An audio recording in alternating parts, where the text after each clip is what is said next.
اعوذ باللہ من الشیطان الرجیم بسم اللہ الرحمن الرحیم۔ ناظرین محترم السلام علیکم ورحمۃ اللہ وبرکاتہ۔ میں ہوں آپ کا میزبان محمد رئیس احمد اور پیش کیا جا رہا ہے تلاوت قرآن کریم، ترجمہ اور تفسیر پر مشتمل پروگرام پیغام قرآن۔ الحمدللہ 28واں پارے کا کل آغاز ہوا، پہلا ربع تلاوت کیا گیا اور آج انشاءاللہ دوسرا ربع تلاوت کیا جائے گا، ترجمہ پیش کیا جائے گا اور تفسیر پیش کی جائے گی۔ سورۃ الحشر کی بقیہ آیات بھی آج تلاوت ہوں گی اور سورۃ الممتحنہ جو ہے آج اس کا آغاز بھی ہوگا اور اپنی تکمیل کو بھی پہنچے گی، اس کی تلاوت کی جائے گی، ترجمہ پیش کیا جائے گا اور تفسیر پیش کی جائے گی۔ تلاوت قرآن کریم کے لیے ہمارے درمیان موجود ہیں ممتاز و معروف قاری جناب قاری نعمان نعیمی۔ السلام علیکم ورحمۃ اللہ وبرکاتہ۔ وعلیکم السلام ورحمۃ اللہ وبرکاتہ۔ اور ناظرین محترم، ان آیات بینات کی تفسیر کے لیے تشریف فرما ہے ممتاز و معروف عالم دین علامہ مفتی محمد اسماعیل نورانی صاحب۔ السلام علیکم ورحمۃ اللہ وبرکاتہ۔ وعلیکم السلام ورحمۃ اللہ وبرکاتہ۔ آئیے ناظرین، قرآن کریم کی تلاوت کا آغاز ہو رہا ہے، تلاوت فرمائیں گے قاری نعمان نعیمی۔ اعوذ باللہ من الشیطان الرجیم، بسم اللہ الرحمن الرحیم۔ ألم تر إلى الذين نافقوا يقولون لإخوانهم الذين كفروا من أهل الكتاب لئن أخرجتم لنخرجن معكم ولا نطيع فيكم أحدا أبدا وإن قتلتم لننصرنكم والله يشهد إنهم لكاذبون۔ میں اللہ کی پناہ میں آتا ہوں شیطان مردود سے۔ اللہ ہی کے نام سے شروع کرتا ہوں جو نہایت رحم فرمانے والا بہت مہربان ہے۔ کیا آپ نے ان منافقین کی طرف نہیں دیکھا جو اپنے ان بھائیوں سے کہتے ہیں جو اہل کتاب میں سے کافر ہیں کہ اگر تم کو تمہاری بستی سے نکال دیا گیا تو ہم بھی ضرور تمہارے ساتھ نکل جائیں گے اور ہم تمہارے معاملے میں کبھی بھی کسی کی اطاعت نہیں کریں گے، اور اگر تم سے قتال کیا گیا تو ہم تمہاری مدد کریں گے، اور اللہ شہادت دیتا ہے کہ بے شک یہ ضرور جھوٹے ہیں۔ لئن اخرجوا لا يخرجون معهم ولئن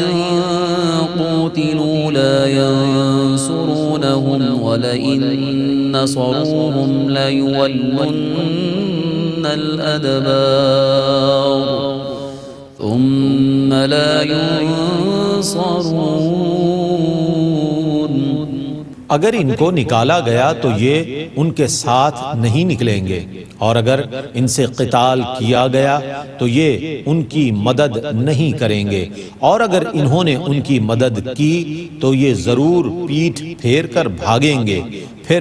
کہیں سے ان کی مدد نہیں کی جائے گی۔ لأنتم أشد رهبة في صدورهم من الله ذلك بأنهم قوم لا يفقهون۔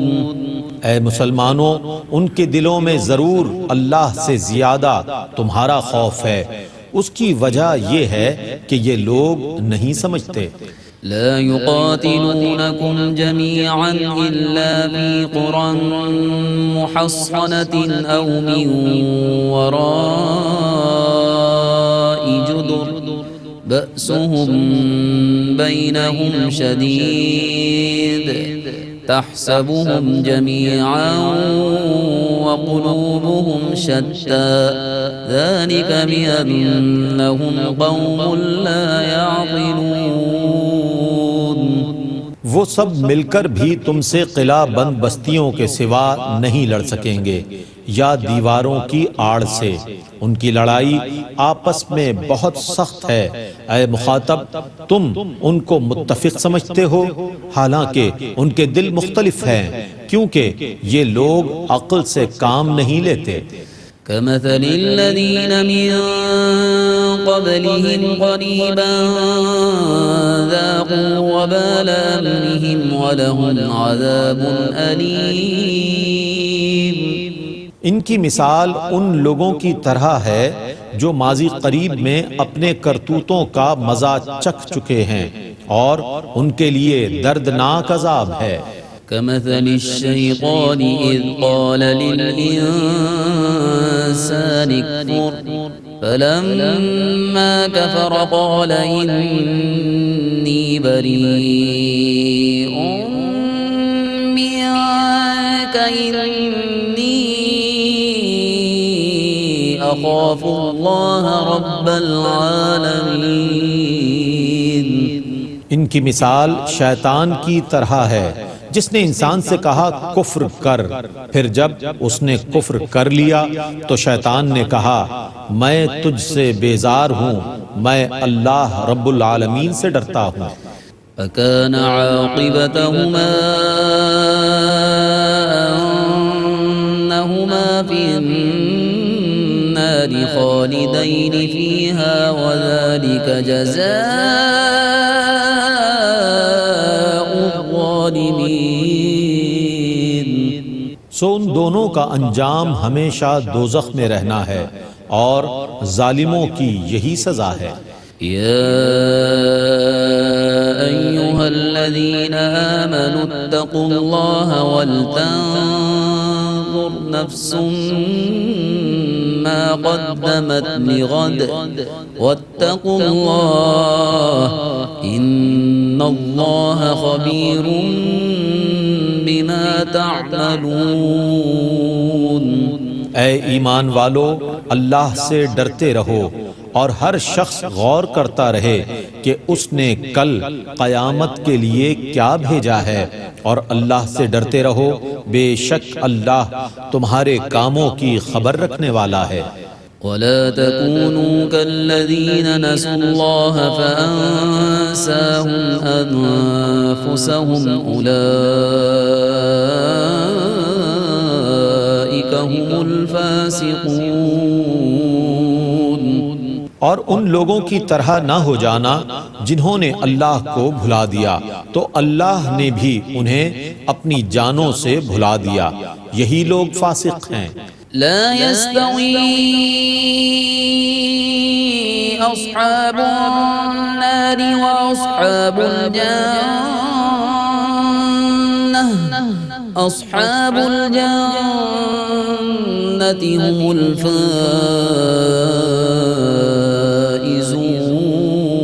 الفائزون۔ دوزخی اور جنتی برابر نہیں ہو سکتے، جنتی ہی کامیاب ہیں۔ لو أنزلنا هذا القرآن على جبل لرأيته خاشعا متصدعا من خشية الله وتلك الأمثال نضربها للناس لعلهم يتفكرون۔ اگر ہم اس قرآن کو کسی پہاڑ پر نازل کرتے تو اے مخاطب تو ضرور اس کو اللہ کے لیے جھکتا ہوا اور اللہ کے خوف سے پھٹتا ہوا دیکھتا۔ ہم ان مثالوں کو لوگوں کے لیے بیان کرتے ہیں تاکہ وہ غور و فکر کریں۔ والله الذي لا إله إلا هو عالم الغيب والشهادة هو الرحمن الرحيم۔ وہی اللہ ہے جس کے سوا کوئی عبادت کا مستحق نہیں ہے، وہ ہر غیب اور شہادت باطن و ظاہر کا جاننے والا ہے، وہ نہایت رحم فرمانے والا بہت مہربان ہے۔ هو الله الذي لا إله إلا هو الملك القدوس السلام المؤمن المهيمن العزيز الجبار المتكبر سبحان الله عما يشركون۔ وہی اللہ ہے جس کے سوا کوئی عبادت کا مستحق نہیں ہے، وہ بادشاہ ہے بہت پاک، ہر نقص سے سالم، امان دینے والا، نگہبان، بہت غالب، نہایت عظمت والا، سب سے بڑا، مشرکین اس کے متعلق جو کچھ کہتے ہیں اس سے پاک ہے۔ واللہ الخالق البارئ المصور له الأسماء الحسنى يسبح له ما في السماوات والأرض وهو العزيز الحكيم۔ وہی اللہ ہے خالق، موجد، صورت بنانے والا، تمام اچھے نام اسی کے ہیں، آسمانوں اور زمینوں کی تمام چیزیں اسی کی تسبیح کرتی ہیں اور وہ بہت غالب، بے حد حکمت والا ہے۔ بسم اللہ الرحمن الرحیم۔ یا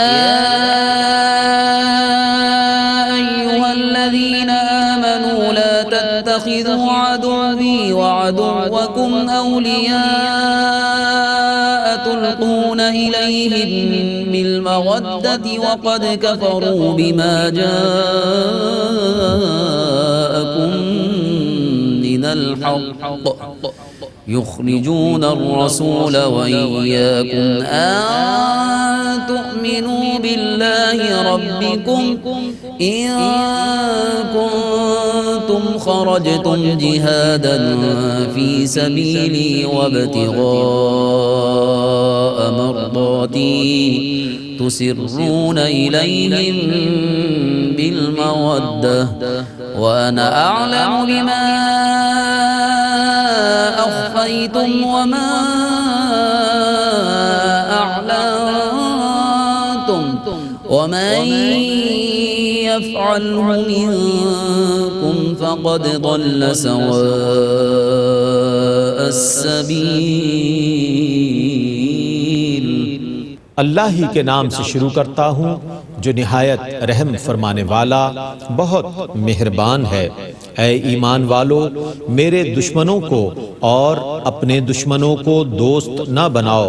تم ان کی طرف دوستی کا پیغام بھیجتے ہو حالانکہ وہ اس حق کا کفر کرتے ہیں جو تمہارے پاس آ چکا ہے۔ وہ رسول کو اور تمہیں اس وجہ سے نکالتے ہیں کہ تم اپنے رب اللہ پر ایمان لائے ہو۔ اگر تم میرے راستے میں جہاد کرنے اور میری رضا طلب کرنے کے لیے نکلے ہو تو ان سے دوستی نہ رکھو۔ تم ان کی طرف دوستی کا خفیہ پیغام بھیجتے ہو اور میں خوب جانتا ہوں جس کو تم نے چھپایا اور جس کو تم نے ظاہر کیا، اور تم میں سے جو ایسا کرے گا وہ راہ راست سے بھٹک گیا۔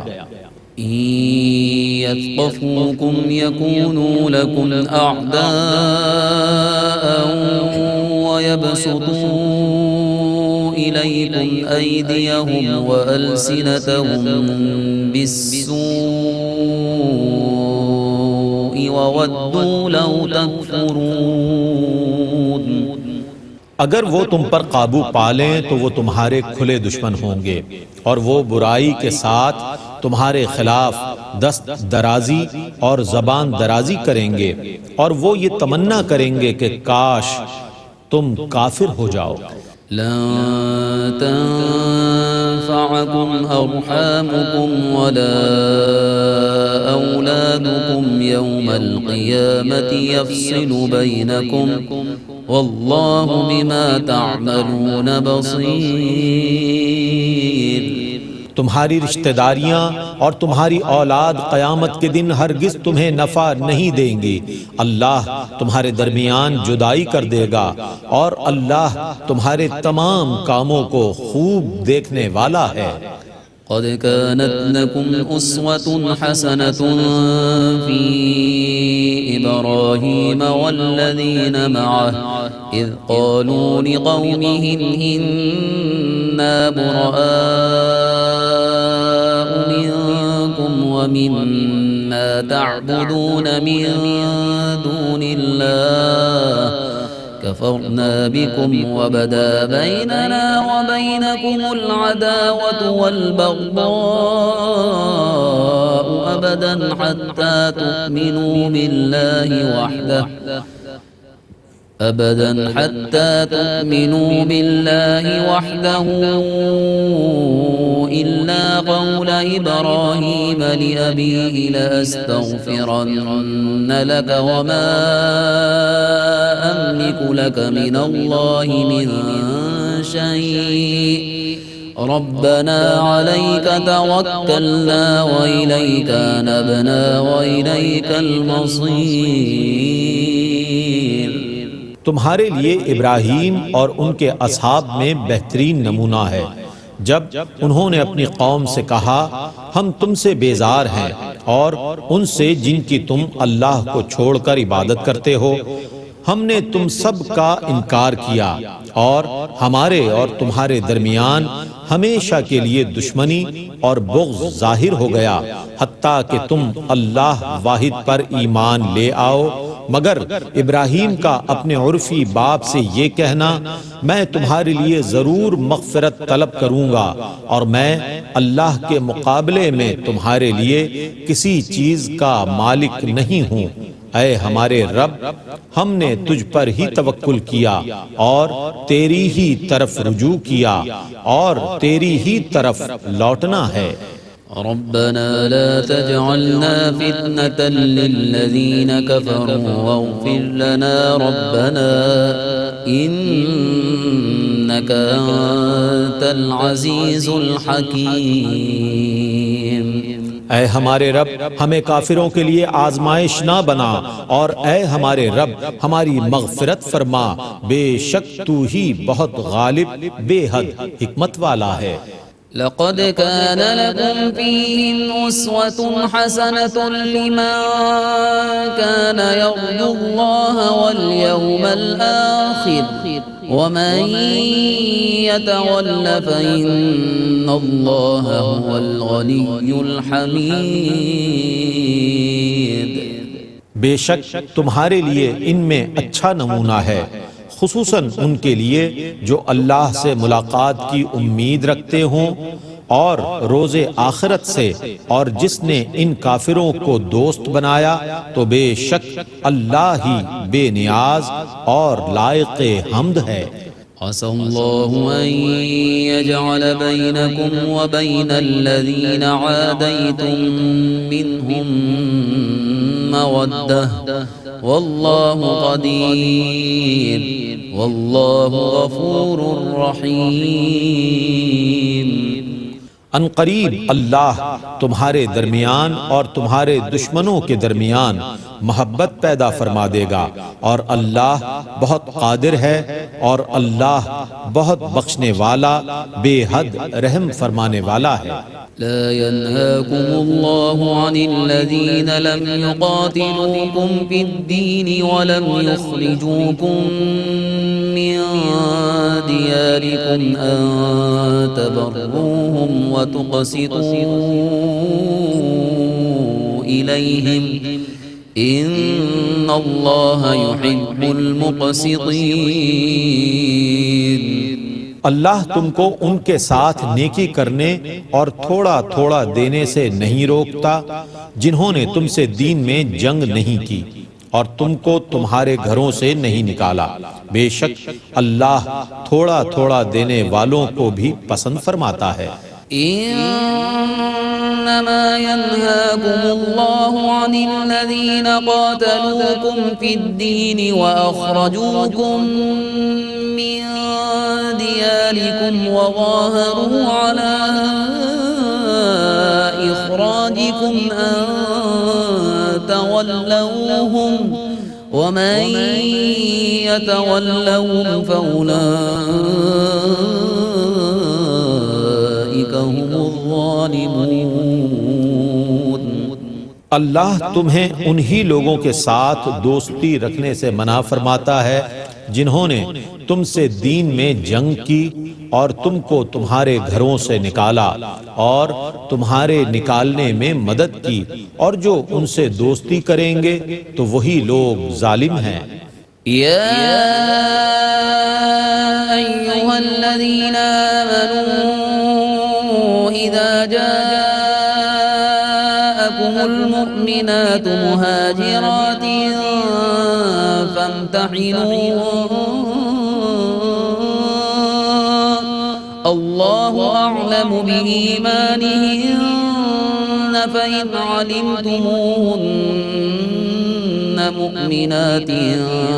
فلا ترجعوهن إلى الكفار لا هن حل لهم ولا هم يحلون لهم وآتوهم ما أنفقوا ولا جناح عليكم أن تنكحوهن إذا آتيتموهن أجورهن ولا تمسكوا بعصم الكوافر واسألوا ما أنفقتم وليسألوا ما أنفقوا ذلكم حكم الله يحكم بينكم والله عليم حكيم. اے ایمان والو، جب تمہارے پاس ایمان والی عورتیں ہجرت کر کے آئیں تو ان کو آزما لیا کرو، اللہ ان کے ایمان کو خوب جانتا ہے.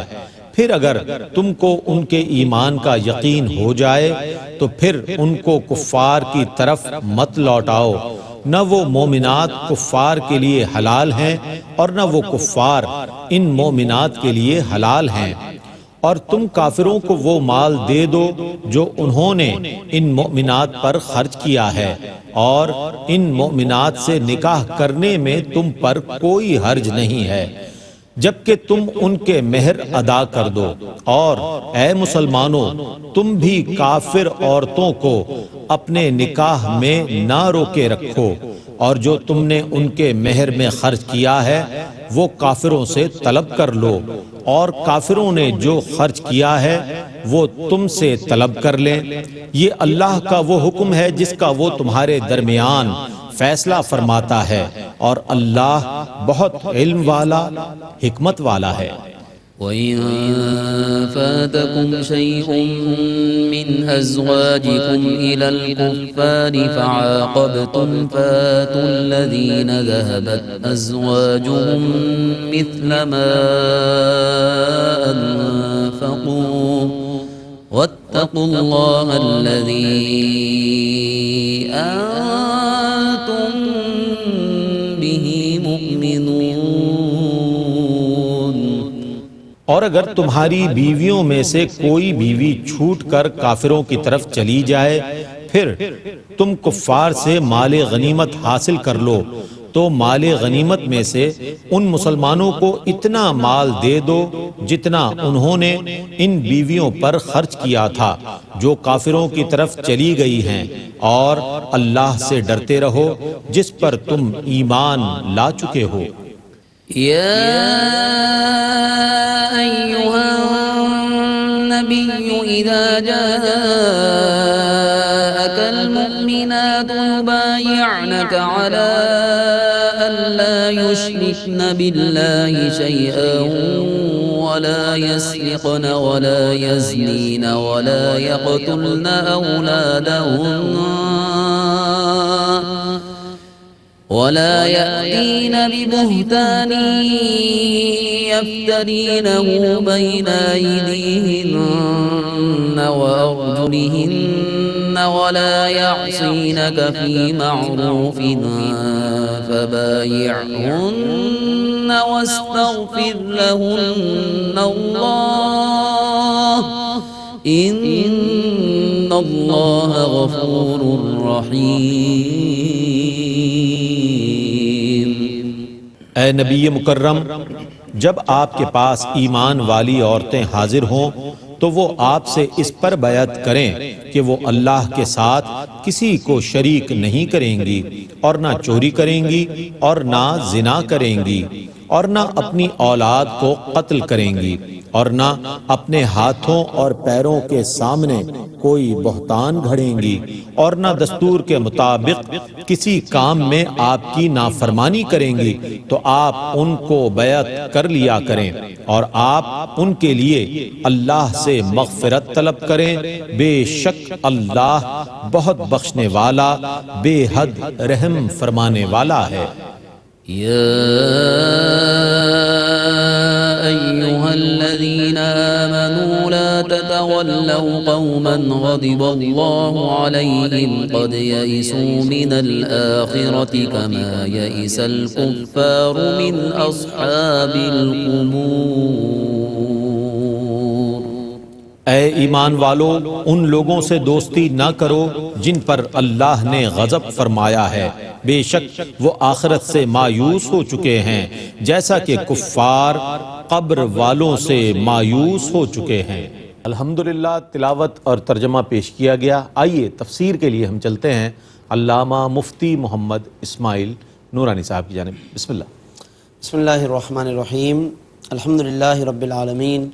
والصلاة والسلام علی اشرف الانبیاء و سید المرسلین۔ معزز ناظرین، الحمدللہ آج کی اس نشست میں 28ویں پارے کے دوسرے ربع کی تلاوت کی گئی ہے اور اس کے ساتھ ہی 28ویں پارے کا نصف مکمل ہوا ہے۔ اور کل کی تلاوت میں جیسا کہ بیان کیا گیا تھا کہ سورۃ الحشر کی تلاوت کا آغاز کیا گیا ہے، تو الحمدللہ آج کی اس نشست میں سورۃ الحشر کی تکمیل بھی ہوئی اور اس کے ساتھ ساتھ سورۃ الممتحنہ کی مکمل تلاوت کی گئی ہے۔ کل کی نشست میں ناظرین سورۃ الحشر کے حوالے سے کچھ پس منظر ہم نے بیان کیا تھا کہ اہل مدینہ میں وہ لوگ یا مدینہ منورہ کے رہنے والوں میں وہ قبائل کہ جو یہودیوں کے قبائل تھے، جن میں خاص طور پر بنو نضیر کہ جنہوں نے عہد شکنی کی، رسول اللہ صلی اللہ علیہ وسلم کے ساتھ سازش کرنے کی کوشش کی اور اپنے معاہدوں کو انہوں نے توڑ دیا، تو اس کے نتیجے میں پھر انہیں الٹیمیٹم دیا گیا کہ 10 دن کے اندر اندر وہ شہر سے نکل جائیں، جو چیزیں وہ لے جانا چاہتے ہیں املاک میں سے، اپنی ملکیتوں میں سے، تو وہ بے شک لے جائیں اسلحے کے علاوہ۔ تو اس طریقے سے جب وہاں سے ان کا اخراج کیا گیا یا نکالے جانے کا وقت قریب آیا، جس کو قرآن نے حشر کے لفظ سے تعبیر کیا کہ حشر کا معنی ہوتا ہے جلا وطن کرنا، کسی کو کسی جگہ سے نکال دینا، جب یہ مرحلہ آیا تو اس وقت پھر وہ منافقین کہ جن کا سربراہ اور سردار عبداللہ ابن ابی تھا، اس نے اس وقت ان یہودیوں کو، بنو نضیر کے یہودیوں کو یقین دہانیاں کرانے کی کوشش کی اور کہا کہ تمہیں گھبرانے کی ضرورت نہیں ہے، ہم تمہارے ساتھ ہیں اور اگر تمہیں نکال دیا گیا تو ہم بھی یہاں نہیں رہیں گے، اس طرح کی کچھ تسلیاں دی اور انہیں کچھ باور کرانے کی کوشش کی۔ تو ناظرین آج کی تلاوت میں کچھ انہی باتوں سے آغاز کیا گیا ہے۔ ارشاد ربانی ہوا کہ الم تر الی الذین نافقوا یقولون لاخوانہم الذین کفروا من اہل الکتاب، کہ منافقین کو نہ دیکھا آپ نے کہ کس طرح وہ اپنے ان بھائیوں سے یعنی یہودیوں سے کہہ رہے ہیں کہ لئن اخرجتم لنخرجن معکم، اگر تمہیں نکالا گیا تو ہم بھی تمہارے ساتھ ساتھ چلیں گے، ولا نطیع فیکم احدا ابدا، اور ہم کسی اور کی بات نہیں مانیں گے تمہارے معاملے میں، وان قتلتم لننصرنکم، اور اگر تم سے جنگ کی گئی تو ہم تمہاری مدد کریں گے۔ یہ اس طرح کی جھوٹی تسلیاں دی، لیکن اللہ جانتا ہے، چونکہ اللہ علام الغیوب ہے، علیم بذات الصدور ہے، دل کی باتوں کو جانتا ہے۔ اللہ کو معلوم تھا کہ یہ سب جھوٹی باتیں ان کی، اللہ نے فرما دیا کہ حقیقت یہ ہے کہ لئن اخرجوا لا یخرجون معہم، کہ اگر ان یہودیوں کو نکالا گیا تو یہ منافقین ساتھ نہیں جائیں گے، ولئن قتلوا لا ینصرونہم، اور اگر ان کے ساتھ لڑائی ہوئی لا ینصرونہم تو یہ مدد کو بھی نہیں آئیں گے، ولئن نصروہم لیولون الادبار، اور اگر بالفرض آ بھی گئے تو یہ پیٹ پھیر کے بھاگ جائیں گے۔ یہ اللہ رب العالمین نے ساری باتیں پہلے سے بیان فرما دی اور گویا کہ یہ بتایا گیا کہ یہ وہ لوگ ہیں کہ جو عہد شکن ہیں، جھوٹ بولتے ہیں اور جھوٹی تسلیاں کراتے ہیں۔ یہ تمام باتیں اور تمام صفات ناظرین وہ ہیں کہ جو یہود کی صفات ہیں، منافقین کی صفات ہیں۔ اہل ایمان کو اس لیے بتایا کہ تاکہ ایک صاحب ایمان کہ جو اللہ پر ایمان لا چکا ہے، رسول اللہ صلی اللہ علیہ وسلم کو ماننے کا دعویٰ کرتا ہے، اسے ان صفات ذمیمہ سے پاک ہونا چاہیے، اس کا دل ان تمام باتوں سے پاک ہونا چاہیے، نہ وہ جھوٹا ہو، نہ وہ خائن ہو، یعنی نہ خیانت کرے، نہ عہد شکنی کرنے والا ہو، کیونکہ یہ صفات اہل ایمان کی صفات بنیادی طور پر نہیں ہیں۔ اس کے بعد پھر اگلی آیتوں میں اللہ رب العالمین نے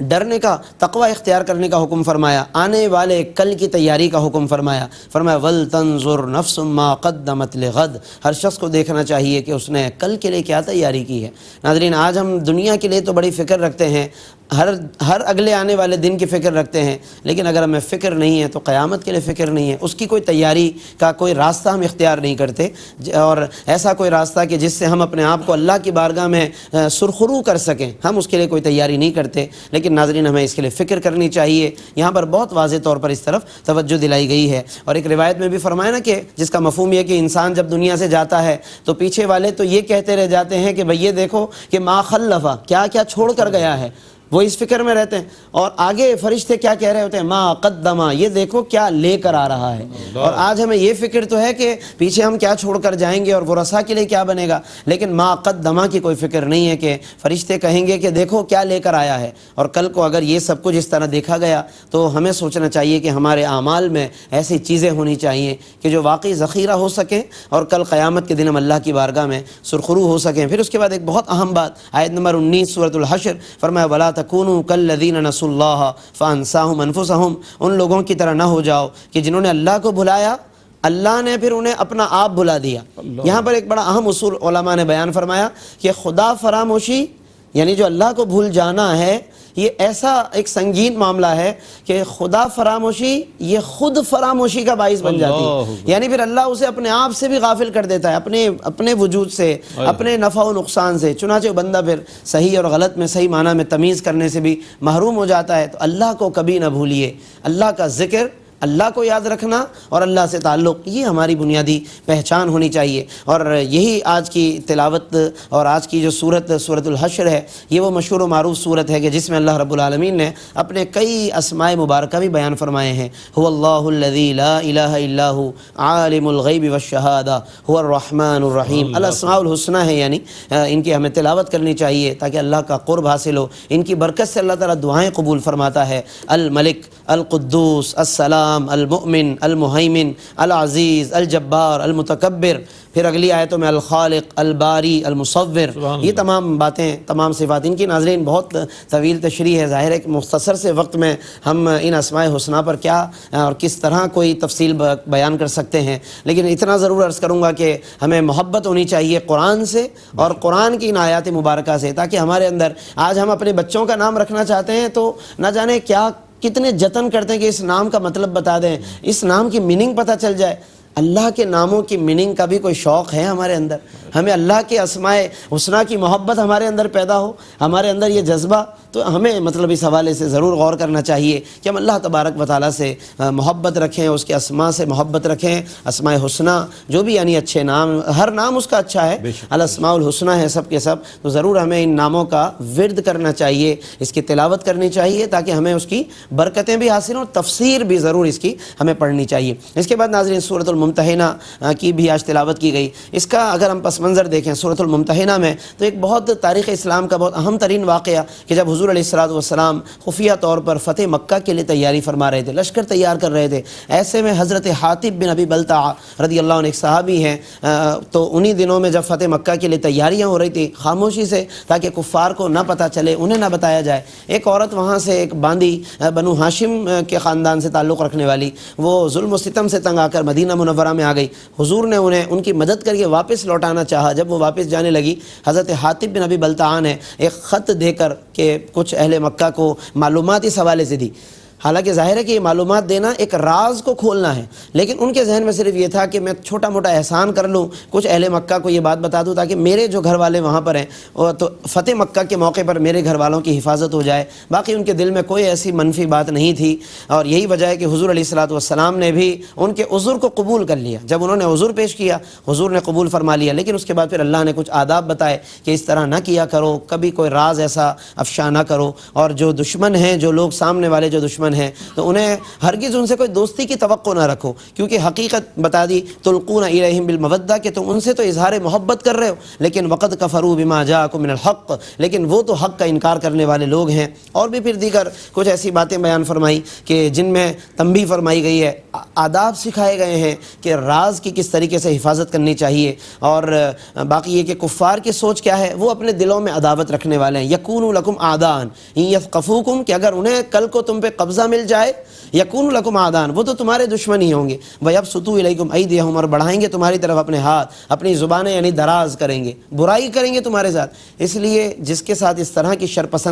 شرپسندی، یہ بات یاد رکھیے گا ناظرین کہ جس کی شرپسندی عیاں ہو جائے، جس کا مزاج ہمیں پتہ ہو کہ یہ ہمارے وطن کے لیے، ہماری قوم مسلم کے لیے، اہل ایمان کے لیے شرپسند اور نقصان دہ ہے، تو جس کے مزاج کے بارے میں ہمیں پتہ چل جائے، پھر اس سے بار بار دوستی کی کوئی توقع رکھنا، خیر کی توقع رکھنا، شاید وقتی طور پہ کچھ اچھے تاثرات وہاں سے مل جائیں لیکن حقیقت حال نہیں بدل سکتی، یہ قرآن نے بتا دیا۔ تو یہ قرآن کی آیتوں میں ہمیں اس طرح کے شرپسند عناصر کے بارے میں سمجھنا چاہیے کہ ان کا سد باب دوستی کا ہاتھ بڑھا کر نہیں ہو سکتا، ان کے لیے اپنی ایمانی قوت کا مظاہرہ کرنا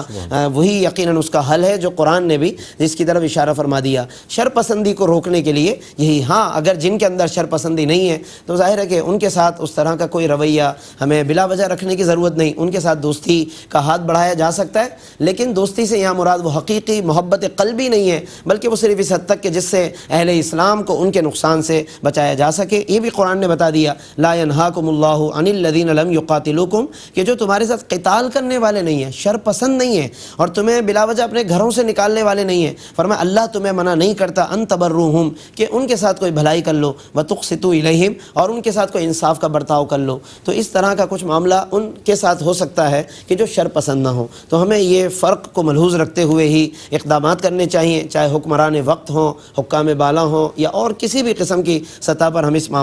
ان معاملات کو دیکھیں تو ہم اس طرح اس کا فیصلہ کر سکتے ہیں۔ باقی یہ کہ خواتین وہاں سے مکہ مکرمہ سے صلح حدیبیہ کے باوجود بھی مدینہ منورہ آتی تھی، جبکہ اس وقت یہ معاہدہ ہو چکا تھا کہ کوئی بھی واپس آئے گا اس کو لوٹایا جائے گا، لیکن خواتین کا معاملہ چونکہ مستثنیٰ تھا، اور اس لیے مستثنیٰ تھا کہ جس وقت یہ معاہدہ ہوا ہے اس میں صرف یہ صراحت کی گئی تھی کہ یہ معاہدہ مردوں کے لیے ہے، تو خواتین کا معاملہ خود بخود قدرتی طور پر مستثنیٰ ہو گیا، اس لیے اللہ تبارک و تعالیٰ نے ان کے لیے الگ سے احکام بیان فرمائے اور الگ سے ان کے لیے کچھ اجازتیں اللہ تبارک و تعالیٰ نے عطا فرمائی۔ تو آج کی تلاوت میں چونکہ یہ باتیں بھی بیان کی گئیں کہ جب کچھ عورتیں وہاں سے ہجرت کر کے آئیں تو کس طرح ان کی جانچ پڑتال کرو، حضور علیہ السلام باقاعدہ جانچ پڑتال کیا کرتے تھے، ان عورتوں سے قسمیں لیا کرتے تھے، وہ تمام تفصیلات علماء نے بیان فرمائی ہیں۔ اور پھر اس کے بعد حضور علیہ السلام جب بیعت لیا کرتے تھے ان خواتین سے، بیعت لینے کا بھی بڑا